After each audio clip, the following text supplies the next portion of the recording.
Bienvenue sur la chaîne YouTube MML, mon mari me localise et MMJE, mon mariage, mon jardin d'Éden. Comment allez-vous aujourd'hui? J'espère que vous allez bien. Moi, de mon côté, ça va très bien. Le travail continue. Je viens de finir la formation DIMD, ça veut dire les défenseuses de l'institution maritale.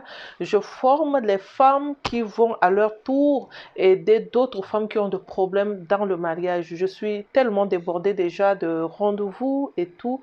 Et du coup, je n'arrive plus. Donc, je sens simplement que le besoin est là. Le besoin est vraiment là. Et il faut aussi équiper d'autres femmes pour qu'ils puissent être de l'aide. D'accord? Il faut de stratégie. Moi, je me suis fait former pour être une conseillère conjugale. Et je pense qu'il faut aussi former d'autres personnes. Il faut donner son expertise à d'autres personnes pour qu'ils puissent se découvrir le don que Dieu a mis en eux afin qu'elle soit aussi une bénédiction pour les autres. Donc, cette formation vient de finir et je me suis dit, pourquoi pas enchaîner une formation, une vidéo plutôt sur comment restaurer son couple, comment restaurer son mariage. Donc, je vais vous donner quelques stratégies de restauration que j'ai eu à utiliser avec les femmes et j'ai vu de résultats, d'accord? Donc, on va en parler aujourd'hui. La Bible nous dit, pour ceux qui ne me connaissent pas, je suis une femme chrétienne dont toute ma base est dans la parole de Dieu. Pourquoi? Parce que déjà même le mariage appartient à Dieu et il faut aller avec les connaissances qui sont dans la parole, les ressources qui sont dans la parole pour pouvoir aider justement les femmes qui sont en train de vivre des situations difficiles. D'accord? Tout commence par la parole et c'est la parole qui peut aussi t'aider à prendre le souffle pour que tu puisses être une femme qui peut encore redonner qu'est-ce que je dirais, redonner de vie. D'accord, là où ça meurt déjà, il n'y a plus l'amour, l'amour commence à disparaître, hein, l'émotion positive commence à mourir déjà. Il faut redonner la vie, il faut reconstruire, il faut rebâtir. Et je dis toujours, il faut rebâtir sur le roc Christ, d'accord, l'époux de l'Église, qui te redonnera encore la force de continuer pour ne pas abandonner. Donc, la parole de Dieu me dit dans Luc 1,37, il me dit, car rien n'est impossible à Dieu. Ça peut être impossible.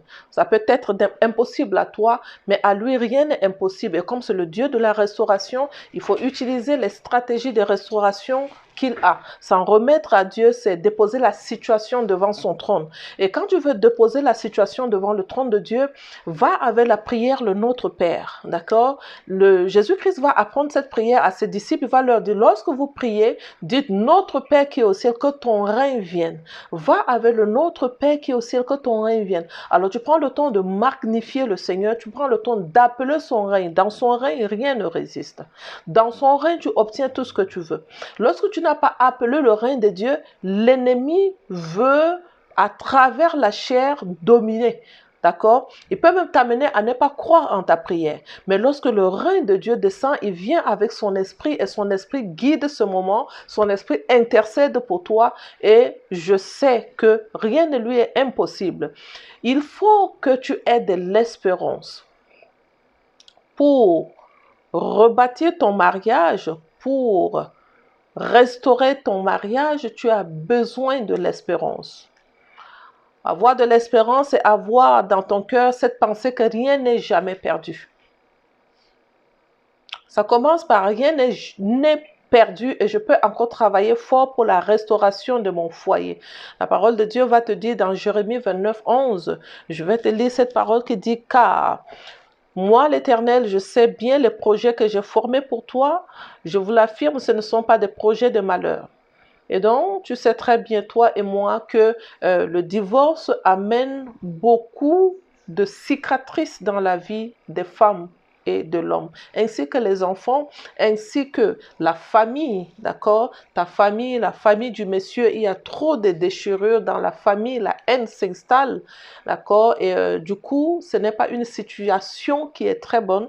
Et pour éviter cette situation, non seulement même ça, je vais même te dire, lorsque le mariage ne fonctionne plus bien, il y a même des déchirures dans l'église.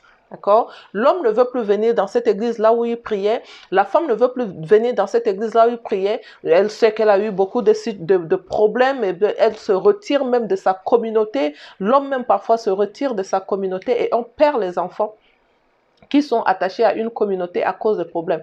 Certes, les gens qui ont la force encore de continuer et qui sont soutenus par des personnes compréhensibles, qui sont dans la communauté, arrivent encore à ramener ces femmes à être acceptées dans la communauté sans jugement. Sinon, aujourd'hui, même dans nos communautés, on juge les femmes qui ont divorcé comme si c'est un échec total. Mais le Dieu de l'amour, c'est un Dieu qui donne la deuxième chance. Ce n'est pas parce que la personne a divorcé qu'on ne peut plus l'accepter comme une bonne personne. Ce n'est pas parce qu'elle a échoué qu'automatiquement c'est une mauvaise personne. Malheureusement, nous voyons aujourd'hui au niveau de la communauté, il y a beaucoup de jugements sur les femmes qui ont divorcé, sur les hommes qui ont divorcé. C'est comme si c'est un mal. Oui, c'est pas bon parce que notre Dieu lui-même le dit, je hais la répudiation, c'est pas bon, on le sait. Mais dans l'amour, nous devons éviter de juger. Alors, lorsqu'elles sont en train de traverser cette situation de jugement, elles se retrouvent sur elles avec beaucoup de critiques, de jugements autour et la personne ne se sent pas bien. Donc ça, c'est un dégât déjà pour beaucoup de couples. Tu dois avoir la foi. Hébreu 1.1 te dit, mettre sa foi en Dieu, c'est être sûr de ce que l'on espère. C'est être convaincu de la réalité de ce que l'on ne voit pas. Tu n'as pas encore vu la restauration, mais tu crois à la restauration. Tu ne crois pas à l'échec. Tu ne crois pas aux déchirures. Tu ne crois pas à la division. Mais tu crois que rien n'est impossible à Dieu et que mon foyer peut encore être restauré. Alors tu peux subir les injures, mais tu ne réponds jamais à un homme par les injures. Ici, je parle à une femme. Ça peut être aussi un homme. Tu n'insultes pas la femme. Même si vous êtes en train de traverser des moments difficiles, pas d'insultes. Pourquoi? Parce que dans la femme, il y a Dieu. Dans l'homme, il y a Dieu. La Bible nous dit créé à l'image de Dieu.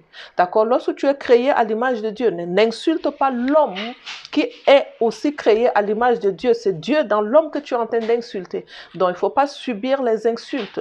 Il faut croire par la foi que les choses peuvent encore s'arranger, on ne sait jamais. Mais si on est parti déjà avec beaucoup des injures et tout, ce n'est pas bon. Il faut vraiment croire que je vais me retenir, je ne vais pas me laisser aller dans les insultes, les manques de respect et tout, on ne sait jamais. Les choses peuvent encore se restaurer par la foi. Donc j'appelle à l'existence ce qui n'existe pas. J'appelle déjà la restauration de mon foyer à l'existence avant que la restauration ne prenne lieu. Il faut avoir l'amour. Malgré la situation que tu es en train de traverser, ne laisse jamais l'amour s'envoler par la fenêtre. En tant qu'un enfant de Dieu, tu connais le sacrifice de la croix. La Bible dit, le soldat romain l'avait percé au côté et il sortit de l'eau et du sang. L'eau et le sang, c'est la vie. Tu sais que ton amour est en train de disparaître. Ton amour, tu risques de ne plus aimer cette personne. Alors tu commences automatiquement à prier avec le sang qui donne, avec le sang de Jésus, le sang de la restauration, le sang qui donne la vie. Tu commences à prier avec ce sang. Tu commences à asperger ce sang sur la situation que tu es en train de traverser pour redonner la vie. Parce que le sang de Jésus redonne la vie. Le sang du côté de Jésus, c'est le sang qui redonne la vie. C'est le sang qui guérit les émotions. Et tu commences à prier avec ce sang, tu commences à chaque jour à asperger ce sang sur la situation que tu es en train de traverser. Tu ne laisses pas la situation dominer ton émotion, ronger ton émotion. C'est toi qui domines sur la situation parce que tu as le pouvoir de la domination. Le pouvoir de la domination t'a été octroyé. Il dit, il va te mordre le talon, mais toi, tu vas dominer sur lui. Et comme tu as le pouvoir de la domination sur cette situation, tu dois maintenir le cap pour dominer sur la situation. Alors, tu ne manques pas de l'amour, tu as toujours de l'amour. C'est difficile, certes, mais 1 Corinthiens 4.7 te dit, la charité, elle est patiente, elle est pleine de bonté. La charité, elle n'est pas envieuse. La charité ne se vante pas. Elle ne s'enfle pas d'orgueil, elle n'est pas malhonnête dans une situation, elle maintient toujours l'intérêt de l'autre, elle ne regarde pas simplement son intérêt malgré cette situation que nous sommes en train de traverser, mais l'amour regarde toujours l'intérêt de l'autre en se posant la question, mais qu'est-ce que la personne, là où elle est en train de s'enfoncer, comment elle est, comment elle se sent, tu te poses la question par rapport à la personne et tu te donnes encore pour pouvoir le pardonner, tu te donnes pour pouvoir lui parler avec l'amour, on ne sait jamais. parce qu'on a encore de l'espoir. Comme je te disais au début, on a de l'espoir. On veut restaurer, on a de l'espoir. Donc du coup, on ne veut pas laisser la situation se détériorer. Il faut garder de l'espoir, on a de l'espoir. Il faut vraiment garder de l'espoir. Et lorsque tu arrives à te maintenir à travers l'amour, te remplir justement de l'amour de Dieu. Moi, je dirais de l'amour de Dieu. Et c'est de l'amour de Dieu qui t'envahit. Et c'est cet amour-là qui est charitable, c'est cet amour qui est patiente, c'est cet amour qui t'amène à aimer encore comme Dieu t'a aimé, c'est cet amour qui t'amène à pardonner comme Dieu t'a pardonné, parce que toi, si tu ne pardonnes pas, lui de ton côté ne te pardonnera pas. Dans la situation de crise, nous avons besoin de sa main forte pour pouvoir nous soutenir. Nous n'avons pas besoin de couper la communication avec lui. Alors dans le manque de pardon, la communication est coupée. C'est pour cela qu'il va te dire, pardonnez-vous comme pardonne-moi comme nous pardonnons à ceux qui nous ont offensés. Pardonne-moi comme je pardonne à ceux qui nous ont offensés. Et donc, du coup, lorsque tu n'as pas accordé ce pardon, mais automatiquement, de son côté aussi, il n'accorde pas le pardon parce que tu as refusé d'accorder, mais tu as gardé la personne dans le cœur. Donc, il y a une communication avec Dieu qui va prendre un coup. Or, dans la traversée du désert, comme la traversée dans le problème de mariage, tu as besoin de maintenir une communication avec Dieu afin qu'il puisse te dire, même parfois, que c'est ta place ou ce n'est plus ta place.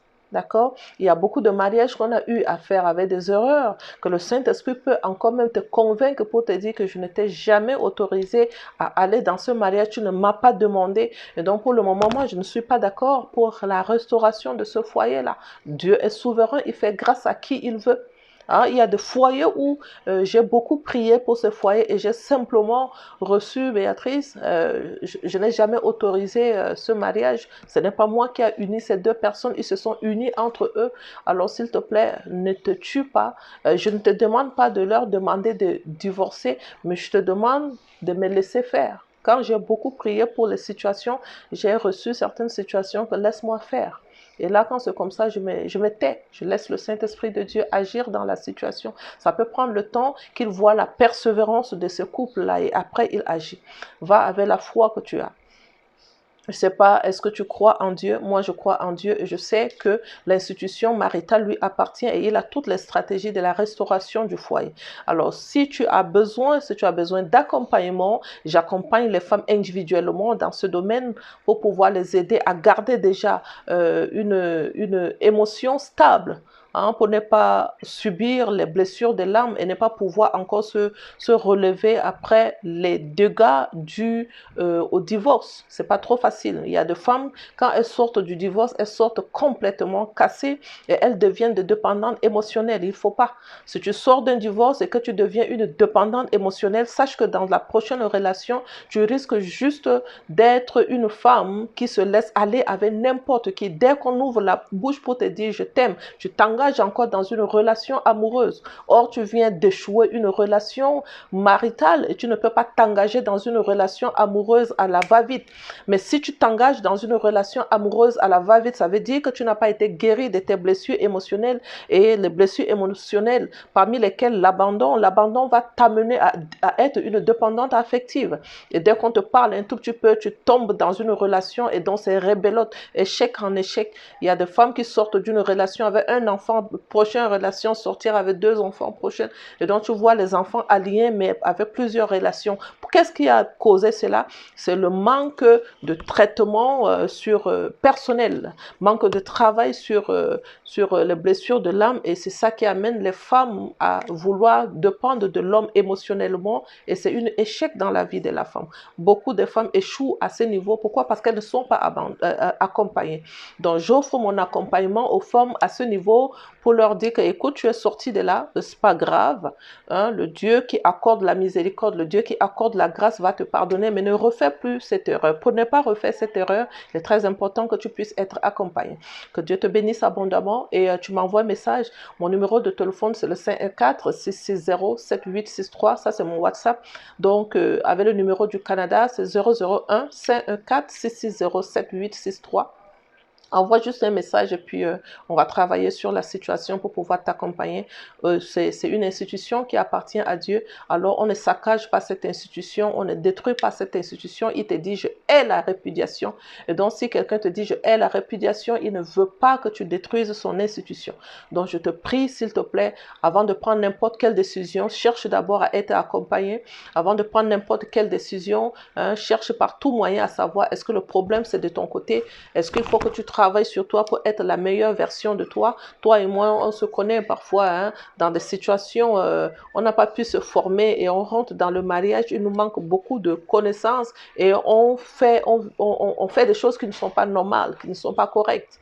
Hein? On commence à vivre avec un homme comme si c'était l'homme qui était plutôt une amie. On ne vit pas dans le mariage avec un homme comme si c'était un ami. Oui, c'est un ami, je suis d'accord, un homme c'est un ami, mais il faut reconnaître la royauté chez l'homme.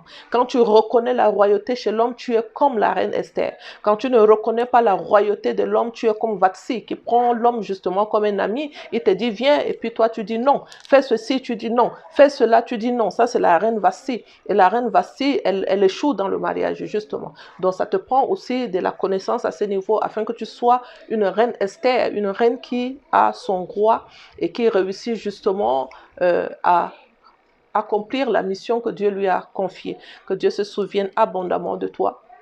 On est ensemble, c'est mon travail. Je continue à faire ce travail avec un cœur sincère qui n'est pas attaché à la rémunération financière, mais plutôt voir les femmes être heureuses. Dieu se souvienne de ton effort au nom de Jésus. Amen.